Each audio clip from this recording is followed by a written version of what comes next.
42,291 কোটি টাকার বিশাল সামরিক বাজেট এবং 4.5 প্রজন্মের আধুনিক যুদ্ধবিমান কেনার এক মহা পরিকল্পনা। বাংলাদেশের আকাশ প্রতিরক্ষায় এখন চলছে এক চরম উত্তেজনাকর অধ্যায়। একদিকে রয়েছে ইউরোপের আভিজাত্য ইউরোফাইটার টাইফুন, অন্যদিকে চীনের সাশ্রয়ী ও বিধ্বংসী প্রযুক্তির ভিগারাস ড্রাগন বা জেট 10C। আর তার ঠিক পেছনেই ওত পেতে আছে পাকিস্তানের যৌথ প্রযোজনার JF-17 থান্ডার। গত কয়েক দশক ধরে পুরনো যুদ্ধবিমান দিয়ে আকাশ সীমা পাহারা দেওয়ার পর 2026 সালের এই মুহূর্তে এসে বাংলাদেশ বিমান বাহিনী দাঁড়িয়ে আছে এক ঐতিহাসিক দোরগোড়ায়। কিন্তু শেষ পর্যন্ত কোন পথে যাবে বাংলাদেশ? কার হাতে উঠতে যাচ্ছে বাংলার আকাশকে মুক্ত রাখার চূড়ান্ত দায়িত্ব? এই তিন পরাক্রমশালী যুদ্ধ বিমানের ত্রিমুখী লড়াই শেষ হাসি কে হাসবে তা জানতে ভূরাজনীতি ও অর্থনৈতিক ভেতরের সমীকরণটি আপনাকে বুঝতে হবে।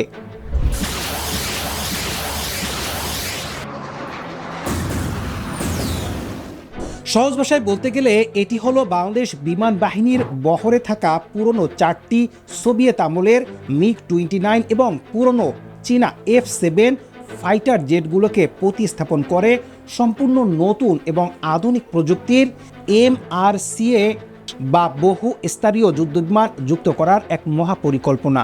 এই প্রতিযোগিতায় যে তিনটি নাম সবচেয়ে বেশি আলোচনায় এসেছে সেগুলোর চরিত্র ও ক্ষমতা সম্পূর্ণ ভিন্ন। ইউরোপীয় কনসোর্টিয়ামের তৈরি ইউরোফাইটার টাইফুন হলো একটি টুইন ইঞ্জিন অত্যন্ত শক্তিশালী এবং ন্যাটো স্ট্যান্ডার্ড ফাইটার জেট, যা তার আকাশ আধিপত্যের জন্য বিশ্বজুড়ে বিখ্যাত। অন্যদিকে চীনের চেংদু এয়ারক্রাফট কর্পোরেশনের তৈরি জেট 10C হলো একটি সিঙ্গেল ইঞ্জিন দ্রুত গতিসম্পন্ন এবং আধুনিক AESA রাডার সমৃদ্ধ 4.4 প্রজন্মের যুদ্ধবিমান।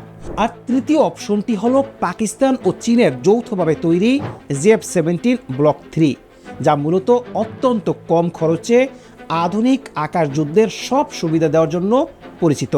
এখন প্রশ্ন আসে, এটি কেন দরকার? ধরুন আপনার প্রতিবেশীদের কাছে যদি বিশ্বের সবচেয়ে দামি এবং আধুনিক স্পোর্টস কার থাকে, আর আপনি যদি এখনও 90-এর দশকের পুরনো গাড়ি নিয়ে রাস্তায় নামেন, তবে প্রতিযোগিতায় আপনি শুরুতেই পিছিয়ে পড়বেন। বাংলাদেশের আকাশ প্রতিরক্ষার বাস্তবতাও ঠিক তাই। মিয়ানমার বিমান বাহিনী ইতিমধ্যেই তাদের বহরে 4র্থ প্রজন্মের যুদ্ধবিমান যুক্ত করেছে, আর ভারতের আকাশ সীমায় রাফায়েল, সুখোর মতো দানবীয় যুদ্ধবিমানগুলোর একচ্ছত্র আধিপত্য রয়েছে।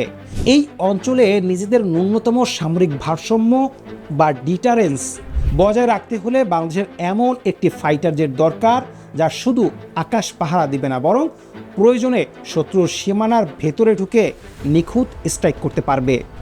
42,291 কোটি টাকার এই বাজেট ঘোষণার মূল উদ্দেশ্যই হলো প্রতিরক্ষাকে শক্তিশালী করে আন্তর্জাতিক দর কষাকষিতে ঢাকাকে এক ধাপ এগিয়ে রাখা।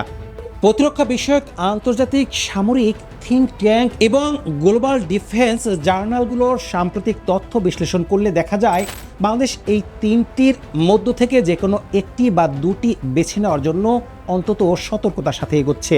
ফাইন্যান্স মিনিস্টার আমির খসরু মাহমুদ চৌধুরী কর্তৃক ঘোষিত 2026-27 অর্থ বছরের 42,291 কোটি টাকার নিয়মিত প্রতিরক্ষা বাজেটের পাশাপাশি বড় সামরিক ক্রয়ের জন্য সরকার আরও প্রায় 27,000 কোটি টাকার একটি বিশেষ আধুনিকায়ন তহবিল বা স্পেশাল মডার্নাইজেশন ফান্ড গঠনের প্রস্তাব পর্যালোচনা করছে।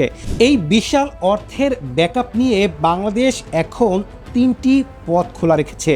প্রথমত, ইউরোফাইটার টাইফুন কেনার জন্য ইতালির কোম্পানি লিওনার্দের সাথে একটি প্রাথমিক সমঝোতার স্মারক বা লেটার অফ ইন্টেন্ট স্বাক্ষর করা হয়েছিল, যা বাংলাদেশকে প্রথমবার কোনো পশ্চিমা আধুনিক যুদ্ধবিমানের মালিক হওয়ার সুযোগ করে দেয়। কিন্তু ইউরোফাইটারের আকাশচুম্বী দাম এবং এর রক্ষণাবেক্ষণ খরচ এতই বেশি যে 16টি ফাইটার কিনতে পুরো বাজেটের সিংহভাগ শেষ হয়ে যাওয়ার ঝুঁকি রয়েছে। অর্থনৈতিক ও কৌশলগত এই সীমাবদ্ধতার কারণেই লালমনিরহাট চলে এসেছে চীনের জেট 10C। মিলিটারি সোর্স ও আন্তর্জাতিক সংবাদ মাধ্যমের খবর অনুযায়ী বাংলাদেশ প্রায় $2.2 বিলিয়ন বা 27,060 কোটি টাকার একটি প্যাকেজের আওতায় চীন থেকে 20টি জেট 10C যুদ্ধ বিমান কেনার চূড়ান্ত আলোচনা অনেক দূর এগিয়ে নিয়েছে, যার ডেলিভারি 2027 সালের মধ্যে শুরু হতে পারে। জেট 10C কেনার বড় সুবিধা হলো এর দাম ইউরোফাইটারের তুলনায় প্রায় অর্ধেক, এবং এটি চীনের তৈরি PL-15 এর মতো দূরপাল্লার মিসাইল বহন করতে পারে, যা প্রায় 200 কিলোমিটারের দূরের শত্রু বিমানকে নিমিষেই ধ্বংস করতে সক্ষম। এর পাশাপাশি আরও কম খরচে ব্যাকআপ ফোর্স হিসেবে পাকিস্তানের JF-17-3 বিমানটিকেও বিবেচনায় রাখা হয়েছে, যা সাশ্রয়ী মূল্যে আধুনিক অ্যাভিওনিক্স ও রাডার সুবিধা প্রদান করে। তবে যুদ্ধবিমান কেনার এই সিদ্ধান্ত কেবল সামরিক সক্ষমতার উপর নির্ভর করে না, এর পেছনে রয়েছে এক জটিল ভূ রাজনৈতিক খেলা। পশ্চিমা বিশ্ব এবং ভারতের প্রত্যাশা ছিল বাংলাদেশ যেন রাশিয়ার ওপর নির্ভরতা কমিয়ে ইউরোপীয় বা আমেরিকান প্রযুক্তির দিকে ঝুঁকে পড়ে, যার কারণে ইউরোফাইটার টাইফুনের চুক্তিটিকে তারা স্বাগত জানিয়েছিল।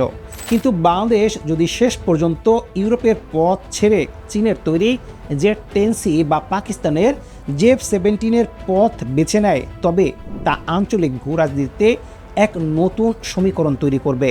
ভারতের প্রতিরক্ষা বিশ্লেষকদের একাংশের মতে পাকিস্তান ও মিয়ানমারের পর বাংলাদেশও যদি চীনের ফাইটার জেট ইকোসিস্টেমে প্রবেশ করে, তবে ভারতের পূর্ব সীমান্তে একটি বড় নিরাপত্তা উদ্বেগের কারণ হতে পারে। শত্রুপক্ষের এই মনস্তাত্ত্বিক চাপই প্রমাণ করে ফাইটার জেটের নির্বাচন কতটা সংবেদনশীল। এই পরিস্থিতিতে বাংলাদেশ অত্যন্ত চতুর ও ভারসাম্যপূর্ণ এক কৌশল অবলম্বন করেছে। ঢাকা খুব ভালো করেই জানে যে 42,291 কোটি টাকার সামগ্রিক বাজেটের একটি বড় অংশ চলে যায় বেতন ও নিয়মিত পরিচালন ব্যয়। ফলে সম্পূর্ণ নগদ অর্থে পশ্চিমা দামি যুদ্ধবিমান কেনা অর্থনীতির জন্য বড় ধাক্কা হতে পারে। তাই চীন যদি G2G চুক্তির অধীনে 10 বছরের দীর্ঘমেয়াদী কিস্তিতে অর্থ পরিশোধের সুবিধা দেয়, তবে বাংলাদেশের জন্য জেট 10C কেনাটাই হবে সবচেয়ে যৌক্তিক এবং বাস্তবসম্মত সিদ্ধান্ত। বাংলাদেশ এখানে কোনো নির্দিষ্ট পরাশক্তির পক্ষে অবস্থান নিচ্ছে না, বরং নিজের পকেটের অবস্থা বুঝে এবং আকাশ সীমার সর্বোচ্চ নিরাপত্তা নিশ্চিত করতেই এই ত্রিমুখী সমীকরণ থেকে নিজের জন্য সেরা ডিলটি বের করে আনার চেষ্টা করছে। ফাইটার জেট ক্রয়ের এই চূড়ান্ত সিদ্ধান্তটি আগামী 2 দশকের জন্য বাংলাদেশের আকাশ এবং ভূ রাজনৈতিক অবস্থানকে নির্ধারণ করে দিবে। 42,291 কোটি টাকার এই বাজেট এবং বিশেষ আধুনিকায়ন তহবিল ঢাকার সামরিক উচ্চাকাঙ্ক্ষাকে এক নতুন ডানা দিয়েছে। তবে দিন শেষে বড় প্রশ্নটি কিন্তু থেকেই যায়, বাংলাদেশ কি ইউরোফাইটারের অভিজাত্য এবং পশ্চিমা কূটনীতিকে বেছে নিবে, নাকি জেট 10C ও JF-17 মতো সাশ্রয়ী কার্যকর চীনা প্রযুক্তির উপর ভরসা রেখে প্রতিবেশীদের কপালে চিন্তার ভাঁজ বাড়িয়ে দিবে? কোন যুদ্ধ বিমানটি বাংলার আকাশে ওড়ার জন্য সবচেয়ে পারফেক্ট বলে আপনি মনে করেন? আপনার মূল্যবান মতামত নিচে কমেন্টে জানান।